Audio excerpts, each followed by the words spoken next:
ဒါကတော့ကျွန်တော်ဟိုနေ့ကဓာတ်ပုံတွေတင်ထားတဲ့ Xiaomi ရဲ့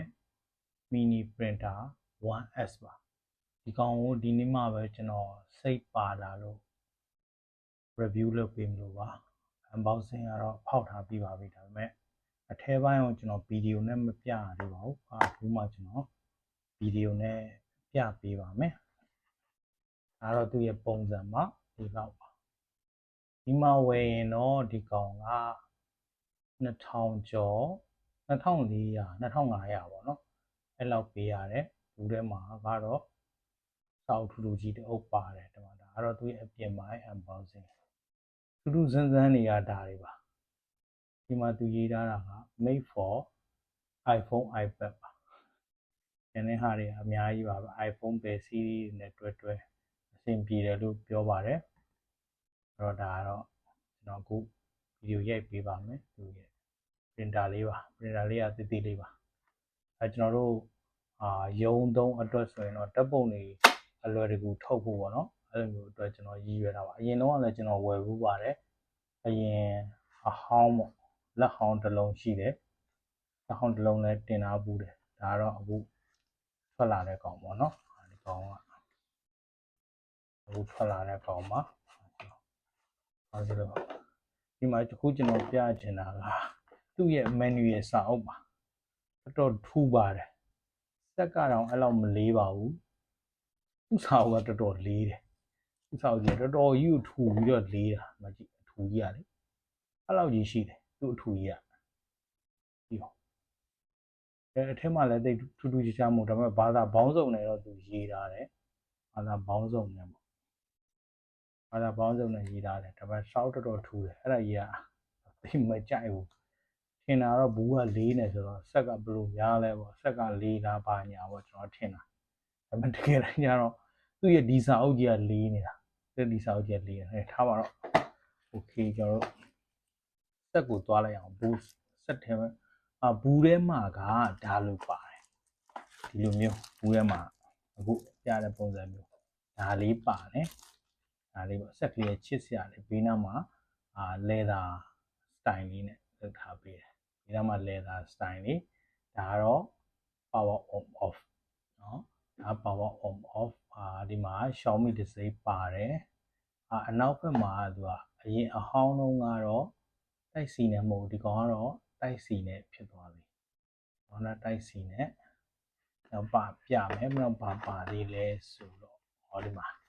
သူ့ရဲ့ဓာတ်ပုံစာရွက်လေး9ရွက်ပါတယ်9ရွက်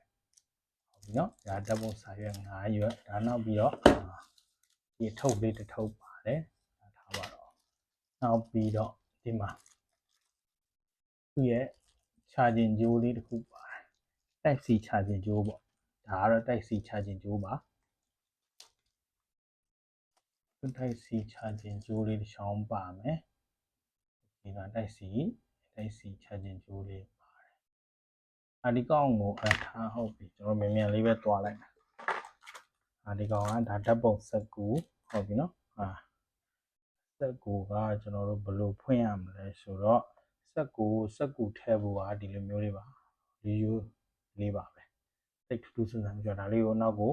ဒီလိုတွန်းလိုက်ပြီးရင်ဒါအဖုံးပွင့်ပြီဆိုရင်ဒီမှာထည့်လို့ရပြီဒါတော့ထက်စက်ကူလေးဒီမှာထည့်ပြီးအဖုံးပြန်ပိတ် power on ဒါလောက်ဆိုရပြီโอเคကျွန်တော်တို့စက်ကူထည့်ပြမယ်သူရဲ့စက်ကူကဒီလိုမျိုးပါဒီရဲ့စက်ကူကတော့ဒီလိုပုံစံပါစက်ကူကမှင်ကန်လေးပါတယ်စက်ကူအရင်စက်ကူအတိုင်းပါပဲဒါပေမဲ့စက်ကူကတော့နည်းနည်းဈေးကြီးတယ်စက်ကူကအနည်းဆုံးအရွက်20ကို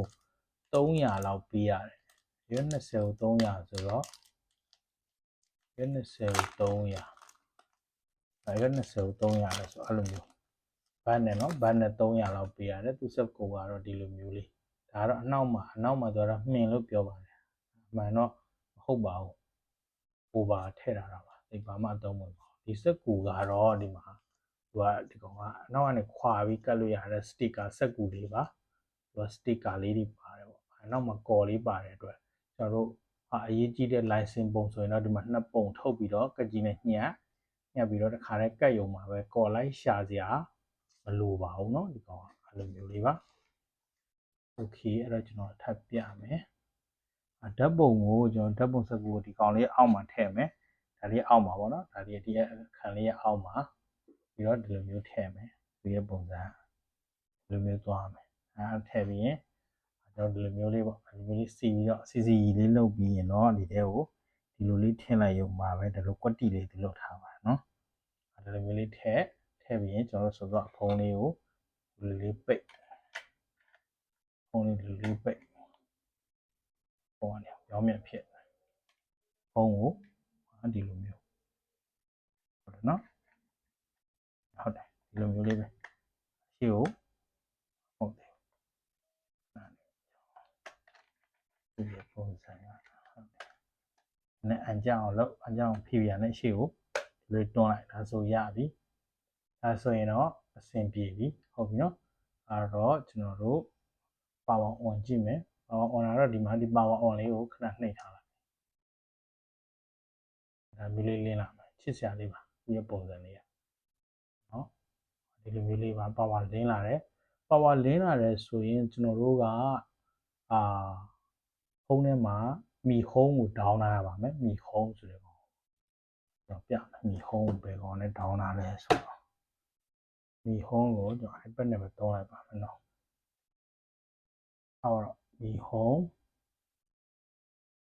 နော်ဒီနော်ကျွန်တော်မီဟုံး down လိုက်ဒီမီဟုံးဆိုတဲ့ကောင်လေးကိုဒီမှာပါ Xiaomi ရဲ့ Xiaomi Home ဆိုတာလေးရှိတယ်Xiaomi Home ဆိုတာလေးကိုကျွန်တော်အကောင့်ဝင်လိုက်အကောင့်ဝင်ပြီးသားကျွန်တော်တို့အကောင့်ဝင်ပြီးသားဖြစ်နေတော့ဒီလိုမျိုးပေါ်တာပေါ့နော်ဟုတ်ပြီနော်အကောင့်ဝင်ပြီးသားဖြစ်ရင်တော့ကျွန်တော်တို့သူ့ကို connect လုပ်မယ်ဆိုရင်တော့ဒီမှာဒါမျိုးပါတွေ့လားမသိဘူးဗျဟုတ်ပြီနော်starting ဆိုပြီးတော့ဒါမျိုးလေးပေါ်နေ setting ဆိုပြီးပေါ်တယ်သူက okay ဟိုကနေ online တာနဲ့ bluetooth ဖွင့်လာရင်ဒီကောင် auto join ပါတယ်နော်အဲ့လိုမျိုးဖြစ်ရင်တော့ဟိုကမီးဖွင့်လိုက်တာနဲ့သူကဒီလိုမျိုးလေးပေါ်နေတယ်ဟုတ်ပြီနော်ကျွန်တော် join ရင်တော့ဒီမှာအပေါင်းလက္ခဏာလေးရှိသေးတယ်ဒီခါလေးရှာမတွေ့ဘူးဆိုတော့ဒီကောင်လေးကိုနှိပ်ပြီးတော့ရှာလို့ရတယ်ဘာတွေရှိလဲပေါ့ D drive တို့ဘာတော့မှာလေဟုတ်ပြီနော်ကျွန်တော်တို့ starting လုပ်လိုက်မယ်သူ့ကိုဒီနော်သူဒါသူ join နေပြီလေတူပါတယ်ဒီလိုမျိုးလေးအပြလေးလင်းလာတယ်အပြလေးလင်းလာရင်သူကဖိတာလို့ပြောပါတယ်ဖိတာဆိုတဲ့အတွက်ဖိတာပေးရပါမယ်အခုကျွန်တော်ဖိတာပေးပါမယ်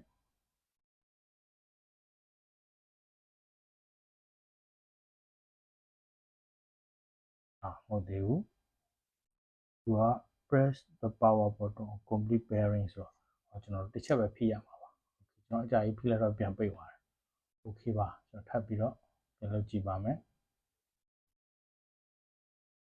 okay အဲ့တော့ကျွန်တော်တို့ဒီကောင်တစ်ချက်ဖိလိုက်မယ်တစ်ချက်ဖိလိုက်ရင်သူ connect လုပ်ပါပြီเนาะဒါကတော့ connect လုပ်နေတာပါဒီအဝိုင်းလေးပြည့်သွားရင်တော့သင်ပြသွားမှာပါဒါဆို connect လုပ်နေပါပြီ okay ပါကျွန်တော်တင်ထားလိုက်ပါမယ်ခဏဟုတ်ပြီเนาะပြီးတော့ next level သွားကြမယ်ကျွန်တော်တို့ next level သွားမယ်share ပိုင်းမလုပ်တော့ပါဘူးလားเนาะဒီပါအမျိုးဖြစ်လာပါပြီ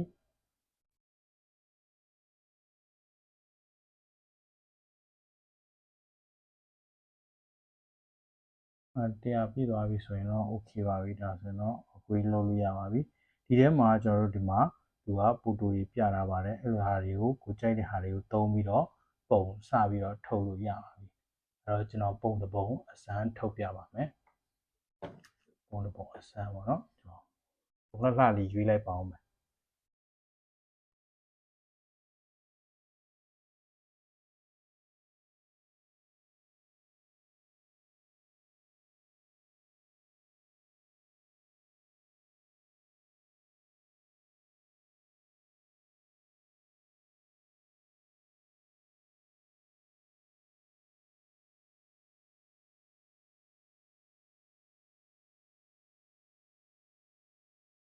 ကျွန်တော်ပုံရွေးနေပါတယ်ခဏလေးစောင့်ပါ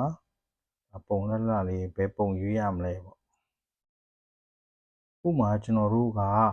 license ပုံတွေထုတ်မယ်ဆိုရင်လည်း license ပုံတွေထုတ်လို့ရတယ် license ပုံကိုကျွန်တော် license ပုံပဲအရင်ထုတ်ပြပါမယ်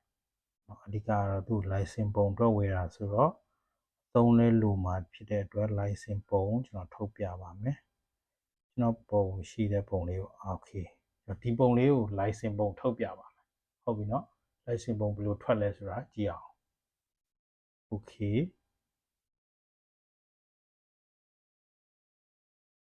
okay တော့ edit လုပ်ပါမယ်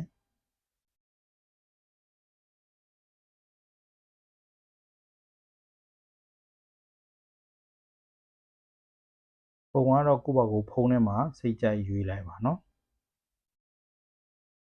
ဒီကျွန်တော်ခဏလေးphotos collate တို့ဘာလို့ရှိရဲအဲ့ဒါကျွန်တော်တို့ကြိုက်တဲ့ဟာကိုရွေးဓာတ်ပုံနှစ်ပုံထုတ်ချင်တယ်ဆိုရင်တော့ photo ဒီကောင်ကိုရွေးပါဓာတ်ပုံတစ်ပုံလည်းကိုထုတ်ချင်တယ်ဆိုတော့ဒီကောင်ကိုရွေးပါပုံနှစ်ပုံတွဲလေးထုတ်ချင်ဆိုတော့ဒါလေးကိုရွေးလိုက်ဒါလေးရွေးရင်အဆင်ပြေတယ်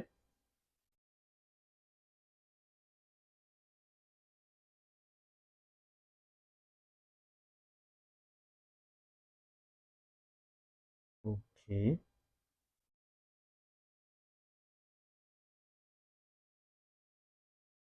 နောက်တစ်ပုံကတော့နေအောင်ကျွန်တော်နောက်တစ်ပုံရှာလိုက်ပါအောင်။နှစ်ပုံတွဲထုတ်ခိုင်းတာဆိုတော့ကျွန်တော်တို့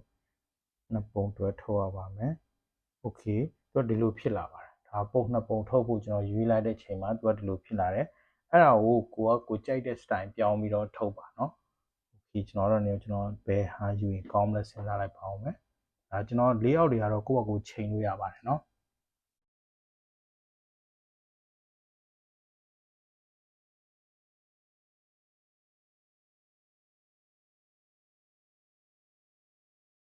ဒီရောက်ဒီချိန်ပြီးတဲ့ချိန်မှာဒီလိုမျိုးဖြစ်သွားပါတယ်ကိုယ်ကြိုက်တဲ့ landscape တွေယူပြီးတော့ချိန်မှာโอเคဒါလေးကျွန်တော်ယူလိုက်မယ်ပေါ့โอเคဒါဆိုရင်တော့သူကဒီလိုမျိုးထွက်မှာပါဒီလိုမျိုးပုံစံလေးထွက်လာပါလိမ့်မယ်โอเคပါအဲ့တော့ကျွန်တော်တို့နားလေးเนาะကျွန်တော်အလေးမှောင်လေးထပ်ပြီးချိန်လိုက်ပါအောင်ပါ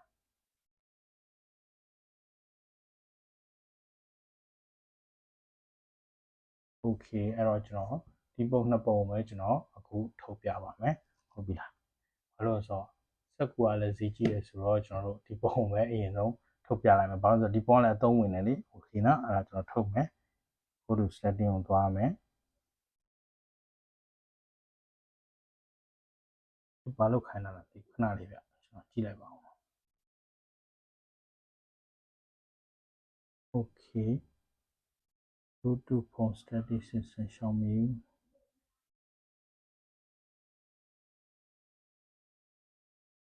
အားလေးနော်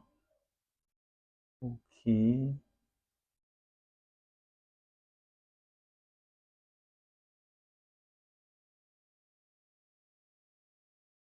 ဒီပါပြန်ဝင်လိုက်ပါမယ်ဒါဆိုရင်တော့ processing လုပ်ပါပြီဒီပါဒါဆိုရင်တော့သူခဏနေဆိုရင်ဒါထွက်လာပါလိမ့်မယ်ဒီကျွန်တော်ကြည့်လိုက်အောင်ဒီကောင်ဘယ်လိုထွက်လဲဆိုတာနော်ဒါတော့သူလှုပ်လှုပ်နေပါပြီအတန်လေးကြားလာမသိဘူးဗျအတန်တော့ဒီလိုမျိုးလေးကြားပါလိမ့်မယ်ဒီထွက်လာတဲ့ပုံစံမှာဒါကတော့ထွက်လာပါတယ်ဖြည်းဖြည်းလေးထွက်လာပါလိမ့်မယ်ဟုတ်ပြီလားကျွန်တော်တို့အရင်ဆုံးကတော့ကျွန်တော်တို့ဟို color paper ဆိုတဲ့ဒီစာရွက်အမဲလေးထွက်လာပါတယ်အဲ့ဒါလေးပြီးတော့မှသူကအောက်ကနေနောက်တစ်ရွက်ထွက်လာပါလိမ့်မယ်โอเคပါလားကြည့်ထားလိုက်ပါဦးခဏတော့เนาะသူရဲ့ထွက်ပုံလေးကိုကျွန်တော်ကြည့်လိုက်အောင်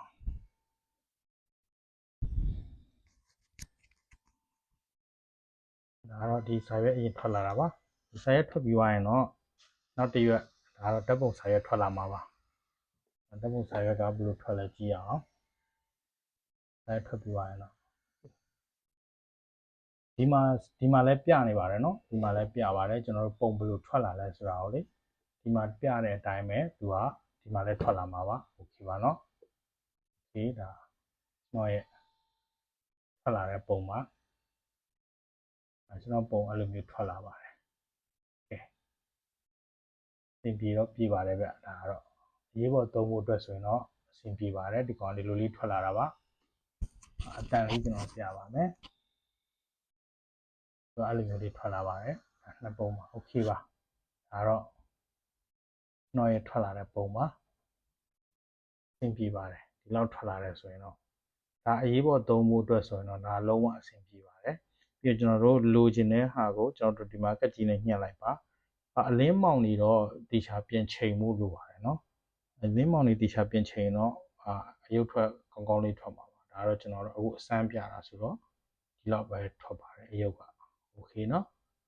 အဲကျွန်တော်တို့နောက်မှာစက်ကူလေးကိုခွာပြီးတော့တခါတည်းကကြီးနဲ့ညှက်ကတ်လိုက်ရုံပါပဲโอเคပါဒီနေ့ကတော့ဒီလောက်ပါပဲဗျကျွန်တော်ရဲ့စက်ကလေးအကြောင်းကိုဒီနေ့တင်ပေးတာပါကျေးဇူးပါ